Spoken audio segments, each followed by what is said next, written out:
mental vraiment n'est pas un ennemi. J'aimerais bien qu'on casse ce culte de l'anti-mental. C'est débile, ça n'a aucun intérêt et en plus c'est un fantasme, ça nous tuerait. Le mental n'est pas un ennemi. Dans ce cadre-là, sur ce deuxième pas du chemin, il devient un miroir, une interface.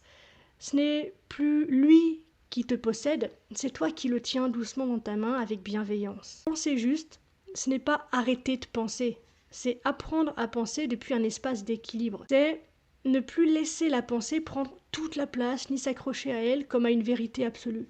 C'est se rappeler que la pensée n'est qu'un outil, pas une identité. Penser juste, c'est ne plus s'identifier à tout ce qui passe dans ta tête. C'est regarder tes pensées comme tu regarderais un ciel traversé d'oiseaux migrateurs. Tu les vois passer, à la rigueur tu les salues, et tu les laisses poursuivre leur chemin. Une chose est sûre, tu n'as plus besoin de les retenir. Et à force de pratiquer cela, tu découvres un espace en toi qui ne pense pas, mais qui voit la pensée. Cet espace-là, c'est le cœur conscient.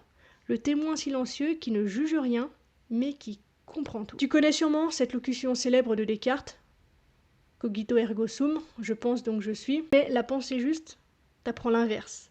Elle t'invite à sentir, je sens donc je peux penser. La pensée n'est plus la preuve de ton existence, elle devient une de ses expressions possibles. Quand tu reviens à cet ordre naturel, la pensée retrouve sa légèreté, sa créativité, sa beauté.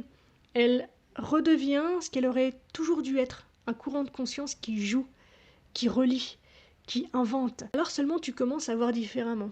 Tu penses moins pour résoudre et plus pour explorer. Tu ne rumines plus, tu observes.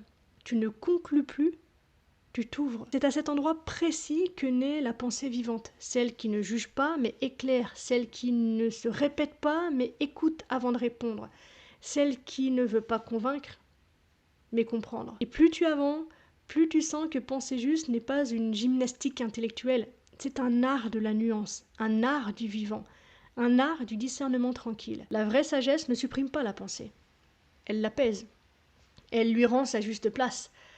La pensée juste ne t'éloigne pas du monde. Au contraire, elle t'y ramène.